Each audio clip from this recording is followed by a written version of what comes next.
آنا اس فنکشن میں آ کے فلم کے لیے سپورٹ میں بات کرنی. 70 ایئر سے ہم اس انتظار میں تھے. 70 ایئر سے. اب آپ کی ماشاءاللہ حیثیت ایک دانشور کی بھی ہے جو کلچر کو ہولسٹک اس کا ویو لیتا ہے. آپ کے خیال میں ہمارے ہاں یہ آزادی حاصل ہے کہ ہم اپنی مرضی کے موضوعات پہ فلم بنا سکیں اور پھر وہ چل بھی سکیں؟ بالکل ہے جی. کبھی کسی نے روکا؟ آج تک مجھے میں بھگت سنگھ پہ فلم بنانا چاہتا ہوں تو کیا میں بنا سکتا ہوں؟ کس پہ؟ بھگت سنگھ پہ. ہیلو جی, بھگت سنگھ پہ اگر فلم بنانا چاہوں میں, کیونکہ لاہور میں تو جس چوک کا نام بھگت سنگھ رکھا گیا تھا اس چوک کا نام بدل دیا گیا, تو اگر میں بھگت سنگھ پہ فلم بنانا چاہوں تو کیا میں بنا سکتا ہوں؟ بالکل بنا سکتے ہیں, بالکل. کیوں نہیں بنا سکتے؟ بھگت سنگھ ایک کامن ہیرو ہے جس نے آزادی کی تحریک ہے اور بنا سکتے ہیں. اس کے ساتھ ہمارے مسلم کریکٹرز بھی ہیں. بھگت سنگھ کے ساتھیوں میں مسلم کریکٹرز بھی تھے اور وہ ان کے ساتھ جو تھے وہ سب کو آپ دکھا سکتے ہیں. ایسی تو دیکھیں, آج تک ہسٹری ہے کہ سینسر بورڈ میں آج تک کوئی فلم بین نہیں کی گئی. آج تک کوئی فلم بین نہیں کی گئی. اور اس کے کچھ پورشنز جی جو آپ شاید وضاحت کریں کہ سینسر بورڈ نے کچھ پورشنز کے اوپر فرام ٹائم ٹو ٹائم ضرور سینسرشپ کیا, لیکن ہولسٹکلی کوئی فلم کسی ٹاپک کی وجہ سے بین نہیں کی کہ اس ٹاپک کے اوپر بات ہی نہیں ہو سکتی. کیا آپ یہ نہیں, وہ تو قانونی چیز ہے. دیکھیں, ایک قانون بنا ہے, سینسر کوڈ ہے. ایک سینسر کوڈ میں جو فلم کٹنگ کی جائے گی وہ سینسر کوڈ کے تحت کی جائے گی, اور وہ فلم میکر کو سوچنا چاہیے, فلم بناتے ہوئے سوچنا چاہیے. ایک سیلف سینسر ہوتا ہے. دیکھیں, میں نے اتنی فلمز بنائی ہیں. میں عرض کرنا چاہ رہا تھا, جب فلم میکر کو فلم بنانے سے پہلے بہت سارا سوچنا پڑے تو اس کا مطلب ہے فلم تو نہیں بن سکتی پھر. نہیں, ایسی بھی کوئی بات نہیں ہے کہ آپ اتنی آزادی مانگیں کہ آپ اس میں نیوڈٹی لے آئے ہیں, اس میں آپ وائلنس لے آئے ہیں, اس میں آپ ایسی چیزیں لیں. اس کے بغیر دیکھیں, میں آپ کو ایک مثال دیتا ہوں. میں کسی کے بارے میں نہیں کچھ کہہ سکتا. میں نے آج تک میری فلم میں نیوڈٹی نہیں ہوئی. کبھی کوئی ایسا اخلاق سے گرا ہوا ڈائلاگ نہیں ہوا. کوشش یہی کی, میں نے ہمیشہ چاہا کہ جو میں اپنی بیٹیوں کے ساتھ بیٹھ کے فلم دیکھ سکوں وہی مجھے فلم بنانی چاہیے, کیونکہ دوسروں کی بیٹیوں نے بھی دیکھ. تو یہ ایک میکر کا ایک اخلاقی پہلو یہ بہت ضروری ہے ہونا اس کے پاس, کہ وہ کیا فلم بنا رہا ہے, کس ملک میں فلم بنا رہا ہے, کس سوسائٹی میں, کس معاشرے میں فلم بنانے جا رہا ہے. بہت شکریہ. معروف فلم ساز سید نور صاحب ہمارے ساتھ موجود ہیں. حبیب صاحب, جو وہ بات کر رہے تھے کہ گورنمنٹ اگر سپورٹ کرے تو گورنمنٹ کی سپورٹ کے ساتھ جو ایسی فلمیں بنائی جا سکتی ہیں جو کہ پاکستان کے سافٹ امیج کو پروموٹ کرے. بات جو وزیر اعظم عمران خان صاحب کر رہے ہیں سافٹ امیج کی, پاکستانیت کو فروغ دینے کی, کیا اس میں ہم کامیاب ہو سکیں گے؟ دیکھیں, جب بھی حکومت اور حکومتی ادارے مل کے کلچر کے فروغ کا بیڑا اٹھاتے ہیں تو مجھے لگتا ہے کہ جیسے یہ اجتماعی طور پہ ایک جھوٹ بولا جا رہا ہے. اچھا. اس کی وجہ یہ ہے کہ کلچر اپنی نہاد میں, اپنی نیچر میں حکومتوں کا تابع نہیں ہوتا, بلکہ یہ عوام کے دل و دماغ میں پلنے والی اقدار, رسوم, فنکار, عوام کے اندر سے یہ خود بخود نکلتا ہے. وارث شاہ کو کسی حکومت کی ضرورت نہیں ہے, بلے شاہ کو کسی حکومت کی ضرورت نہیں ہے. انفیکٹ حکومت کے خلاف بلے شاہ کا سارا ایک ریزسٹنس تھی. علامہ اقبال حکومتی سرپرستی کی وجہ سے علامہ اقبال نہیں ہے. پاکستان میں جب حکومت نہیں تھی, جب پاکستان بھی نہیں تھا, تو علامہ اقبال کی شہرت 4 دانگ عالم پھیل چکی تھی. آج غالب کا مزار آپ دلی میں جا کے دیکھیں تو وہ آپ کو ویرانی کا ایک استعارہ لگتا ہے, لیکن غالب کو زندہ رہنے کے لیے ہندوستان کی حکومت کی ضرورت نہیں ہے. بات یہ ہے کہ جب آپ کلچر جو ہمارا ڈھول ہے, جو ہمارے پپو سائیں کی تھاپ ہے, جو ہماری سوچ ہے, جو ہمارا گنگنانا ہے, جو ہمارا بنگڑا ہے, لڈی ہے, لیوا ہے, ہمارے اتنے سب کچھ ہے, یہ حکومت کے ساتھ نہیں چلتے. جب بھی حکومت اس طرح کا کام کرتی ہے کہ جناب اب آئیں دیکھیں جی ہم سرکاری اداروں کے بڑے بڑے افسر وزیر اعظم کو بلا کے بیٹھ گئے ہیں کہ جناب آئیں جی ہم کلچر کو پروموٹ کریں, تو اس کا مطلب آپ کلچر پروموٹ نہیں کرنا چاہ رہے. آپ پاکستان کے اندر کوئی ایسی اس کلچر میں پخ لگانا چاہ رہے ہیں جو الٹیمیٹلی آپ کے مقاصد کو تو سوٹ کرتی ہے, پاکستان کے عوام کو نہیں. بات یہ ہے کہ پاکستان میں یہ جو کچھ ہمارے کلچر میں بربادی اور تباہی آئی ہے یہ حکومتوں کی لائی ہوئی ہے, عوام کی لائی ہوئی نہیں ہے. عوام کے اندر انتہا پسندی, یہ جو معاف کیجئے گا بعض معاملات میں درندگی, یہ سب کی سب حکومتی سرپرستی میں پلی بڑی ہے. میں اس کے آپ کو ایک نہیں 1000 واقعات آنکھوں دیکھے کانوں سنے بتا سکتا ہوں. مسئلہ یہ ہے کہ جب بھی حکومت اس کھیل میں اس کلچر میں پڑتی ہے تو بربادی ہوتی ہے. ایک بات. دوسری بات یہ کہ ہمارے وزیر اعظم صاحب کو، وزیر اعظم چونکہ عوام کے نمائندے ہیں لہٰذا وہ کسی بھی موضوع پہ کچھ بھی بول لیتے ہیں اور انہیں بولنا بھی چاہیے. مسئلہ یہ ہے کہ اب میں وزیر اعظم آپ سے ایک سوال پوچھنا چاہتا ہوں. سعد آپ سے بھی ایک سوال پوچھنا. پاکستانیت کا مطلب کیا ہے؟ یعنی اگر جو سعد نے کپڑے پہنے ہیں تو یہ پاکستانی ہیں، حبیب اکرم نے جو کپڑے پہنے یہ مغربی ہیں. کیا اس کا یہ مطلب ہے؟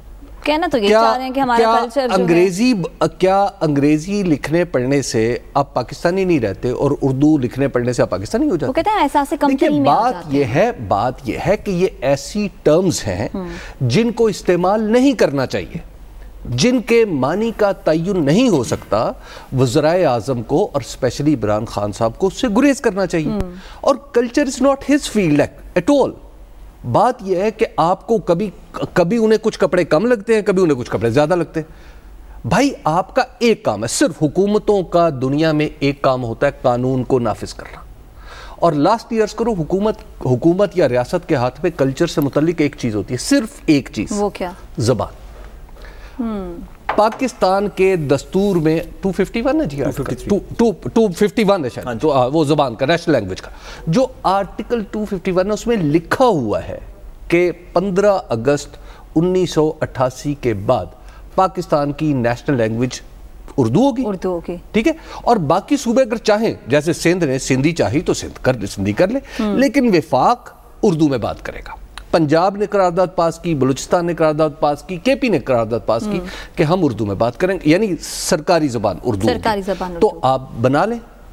سپریم کورٹ نے ایک فیصلہ کیا جسٹس جواد خواجہ، اس کے بعد وہ فیصلہ عمل درآمد کے لیے لاہور ہائی کورٹ میں آیا تو اس پہ اینو آں چونو چنا کس نے اٹھائی؟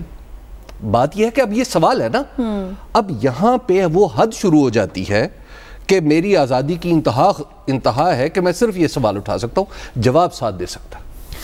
سعد، انگریزی زبان کے حوالے سے وزیر اعظم عمران خان صاحب کہہ رہے ہیں کہ ہم لوگ احساس کمتری میں آ جاتے ہیں اور اردو کو فروغ دینا چاہیے. ہمارا جو کلچر ہے، ہم انگریزی زبان سے چھٹکارا حاصل کر سکتے ہیں؟ ممکن ہے ایسا؟ دیکھیے، ہمیں انگریزی زبان سے چھٹکارا حاصل نہیں کرنا چاہیے، نہ ہی میرا خیال ہے کہ یہ وزیر اعظم کہہ رہے تھے. اقبال کا ایک شعر ہے، وہ جو ان کی نظم ہے کہ مجنوں نے شہر چھوڑا ہے تو صحرا بھی چھوڑ دے. اس میں وہ کہتے ہیں کہ مانند خامہ تیری زباں پر ہے حرف غیر، مانند خامہ تیری زباں پر ہے حرف غیر، بیگانہ شے پہ نازش بیجا بھی چھوڑ دے.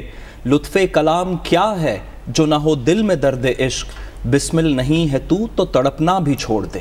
گزارش یہ ہے کہ ہم نے وزیر اعظم کی جو بات مجھے سمجھ آئی وہ یہ ہے کہ اب سے چند میں دعویٰ کرتا ہوں کہ ہماری وفاقی کابینہ میں جو شعر ابھی انہوں نے پڑھے ہیں سعد نے، کسی کو سمجھ نہیں ہے. نہیں، ایک دو کو آئیں گے. مثلا شبلی فراز کو آ جائیں گے. وفاقی کابینہ کی اکثریت کے سر سے گزر جائیں گے. ان کا صرف سلیس ترجمہ کر دوں. میں گزارش کروں، بات یہ نہیں ہے، اس کا ترجمہ یہ ہے کہ سلیس ترجمہ لوگ سمجھ رہے ہیں. اس کا ترجمہ یہ ہے کہ بوروڈ آئیڈیاز کے اوپر آپ اپنا انٹلیکٹ نہیں کریٹ کر سکتے جب تک وہ آئیڈیا آپ کے اندر سے نہ نکلے. تو بوروڈ وزڈم کے اوپر دنیا آگے نہیں بڑھتی.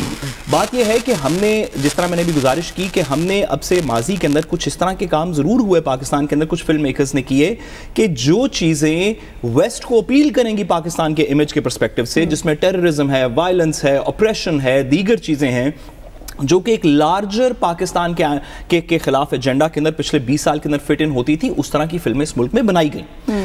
حبیب صاحب نے کہا کہ ریاستوں کو فلم میکنگ کے اندر نہیں پڑھنا چاہیے، یہ بات درست ہے، لیکن کہ فار دا موسٹ پارٹ ریاست کو انڈیویجول کریٹیوٹی سے دور رہنا چاہیے. لیکن ساری دنیا کی ریاستوں نے اپنے ٹائم پیریڈ کے اوپر ساری فلم انڈسٹری کو نہیں، سارے ڈرامے کو نہیں، لیکن کچھ کو ضرور سپورٹ کیا. انڈیا کے اندر ابھی ریسنٹلی تک یہ اڈی اسٹرائکس اور اس طرح کی چیزوں کے اوپر موویز بنتی رہیں. آپ 1980s کی امریکہ کی کوئی فلم اٹھا کے دیکھ لیں، وہ سوویت یونین کے خلاف بن رہی تھی. ریمبو جو ہے وہ سوویت یونین کے خلاف لڑ رہا تھا. بالکل ٹھیک ہے. ریاست یہ آپ یہ نہیں کر سکتے کہ آپ لوگوں کو جو عمران خان صاحب کی مجھے لگا تلقین ہے وہ یہ ہے کہ ہمارے پاس حبیب صاحب نے بالکل درست فرمایا, ہمارے پاس بلے شاہ اور وارث شاہ موجود ہے, ہم ہیر رانجھا کے اوپر کیوں نہیں فلم بناتے, ہم انٹرنیشنل سٹینڈرڈ کی, حبیب صاحب کہ ہم انٹرنیشنل سٹینڈرڈ کی نئی ماڈرن موویز کیوں نہیں بناتے, ہم دیگر اس طرح کے اپنے کلچر کے خوبصورت ایسپیکٹس کو کیوں نہیں اسکرائب کرتے, کیوں جب بھی پاکستان کے اندر کوئی انگریزی کی فلم بنتی ہے تو وہ شروع ہوتی ہے کہ 5 داڑھی والے کلاشن کو پکڑ کے ایک پک اپ کے پیچھے بیٹھے ہوئے ہیں, پھر انگریزی کے اندر اس کے اوپر ایک اوور آل لائن چلتی ہے کہ Pakistan is a country where freedoms are very limited, اور اس طرح کر کے 2 لائنیں چلتی ہیں, پھر اس کو وہی ایجنڈا جو پاکستان کے خلاف ایک نیریٹو وارفیئر کے اندر, ایک ہائبرڈ وار کے اندر استعمال ہو رہا ہے, اس میں کچھ لوگ اس ایجنڈا کا حصہ بنتے رہے ہیں. شاید جان کے, میں یہ نہیں کہتا کہ ان ایشوز پہ نہیں بات کرنی چاہیے, ان ایشوز پہ بات کرنی چاہیے, ہمارے ملک کے اندر ان ایشوز کو ہم نے درست کیا, ایک ٹیررزم کے خلاف جنگ لڑی ہے, لیکن کیا ہمارے ملک میں صرف وہی ایشوز ہیں بات کرنے کے؟ یہ مجھے سمجھ آئی عمران خان صاحب کی بات کی, اگر وہ خود بھی تھوڑی سی اس کی تشریح کر دیں تو میرا خیال ہے سب کے لیے بہتر ہوگا. بریک کے جانب بڑھ رہے ہیں, ایک بات عرض کرنا چاہوں, دیکھیے بات یہ ہے سعد, ہمارے ہاں آئیڈیاز کی پذیرائی نہیں ہے. سید نور صاحب نے تو بالکل ایک سویپنگ کہہ دیا نا, بھگت سنگھ پہ آپ بنا لیں, دلہ بھٹی پہ آپ فلم بنائیں.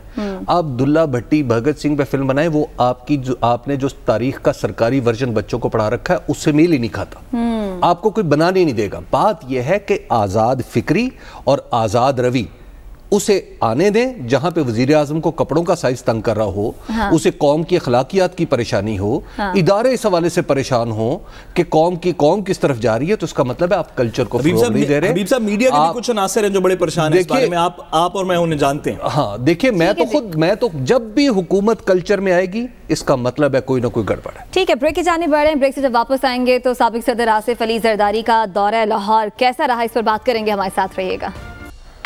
ویلکم بیک ناظرین. سابق صدر آصف علی زرداری نے لاہور کا 8 روزہ دورہ کیا. جب وہ لاہور آ رہے تھے تو بڑی باتیں ہو رہی تھیں کہ کچھ میل ملاقاتیں ہونی ہیں, رابطے ہونے ہیں, بڑی خبریں سامنے آنی ہیں, لیکن وہ ملاقاتیں کر چلے گئے, لیکن ابھی تک کوئی بڑی خبر سامنے تو نہیں آئی. حبیب صاحب, اندر کھاتے کیا چل رہا ہے, کچھ ابھی باہر نہیں آئی یا کچھ سیٹنگ ہو گئی ہے؟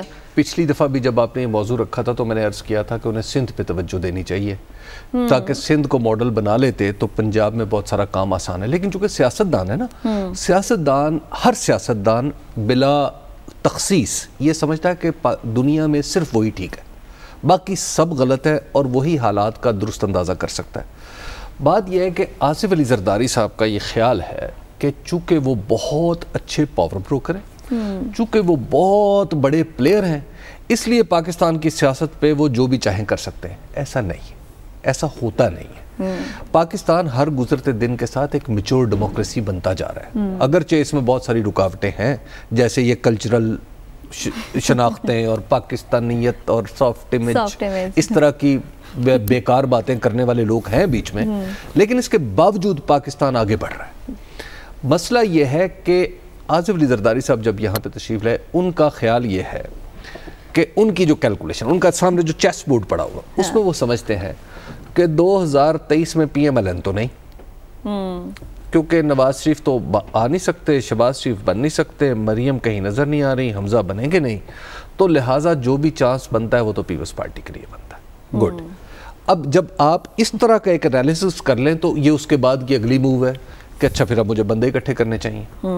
اب جب وہ لاہور میں تشریف لائے تو لاہور میں آ کے انہوں نے کافی سگنلنگ کی نا, چودھری پرویز الہی صاحب سے ملاقات کی, اور چودھری پرویز الہی صاحب نے باہر آ کے زومانی قسم کے بیانات دیے, لیکن چودھری صاحب کو بھی پتہ ہے کہ وہ کس چینل تک میں جا سکتا, کس بینڈ تک سے باہر میں جا سکتا ہوں, کس سے نیچے جا سکتا ہوں. تو ان کی ساری گفتگو کا لب لباب یہ تھا نہیں میں تو یہیں پہ ہوں. اچھا, اور آصف علی زرداری صاحب نے 2 عشائیے یہاں پہ اٹینڈ کیے, اس کے اندر کچھ لوگوں کو بلایا بھی کیا, کچھ لوگوں کو بلا کے ان کا یہ خیال تھا کہ کچھ نہ میں نے آپ کو کسی پروگرام میں یاد رکھی, آپ نے 2023 میں آپ نے مجھ سے پوچھنا ہے, وہ ہے 34 سیٹیں.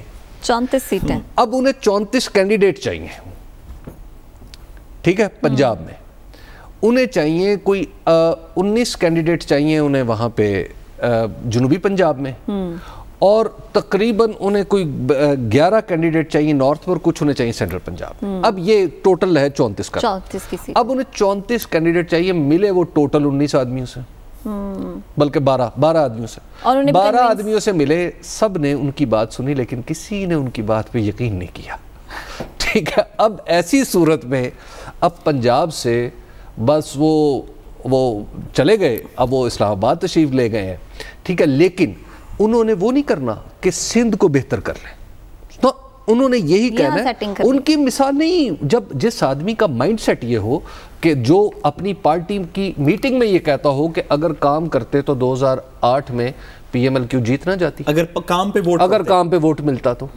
بات یہ ہے کہ جب کوئی آپ کی پارٹی اس وہم میں پڑ جائے کہ ہم نے کام کیے بغیر بھی ووٹ لے لینے ہیں, تو اس کے بعد اس کا جو انجام ہوتا ہے وہ پھر پیپلز پارٹی کا اب آپ کے سامنے ہی انجام تو نہیں آیا. لیکن بہرحال ساتھ صاحب ہم پچھلے ہفتے بھی یہی بات کر رہے تھے کہ سندھ کی جو صورتحال بتا رہے تھے آپ کہ سندھ میں یہ سب کچھ, اور پھر ہم یہی بات کر رہے تھے کہ پھر زرداری صاحب پنجاب میں کیا لینے آ رہے ہیں, کس امید پر آ رہے ہیں, اور وہ اس کا انجام ہم نے 8 روز میں دیکھ بھی لیا. دیکھیے پچھلے ہفتے بھی جب ہم یہ بات کر رہے تھے تو میں نے آپ سے کہا تھا کہ یہ کوئی خبر نہیں بنے گی کہ زرداری صاحب نے ایک ہفتے کے اندر کس کے ساتھ کتنی چائے پی اور کتنی دفعہ سلام کیا اور کتنی دفعہ بات کی, اور کون ملنے کے لیے آیا, کون گیٹ کے باہر کھڑا رہا, کون گیٹ کے اندر آ گیا.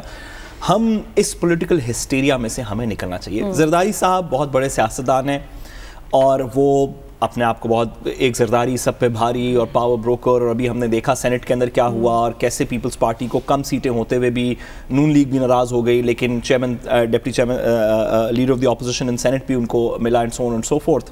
لیکن بطور طالب علم, سیاست کے طالب علم, اور موسٹ امپورٹنٹلی ایک ایسی جنریشن سے ہوتے ہوئے جو کہ زرداری صاحب کی جنریشن نہیں ہے, وہ زرداری صاحب کے بعد کی جنریشن ہے, میں ایک چھوٹی سی عرض کرنا چاہتا ہوں.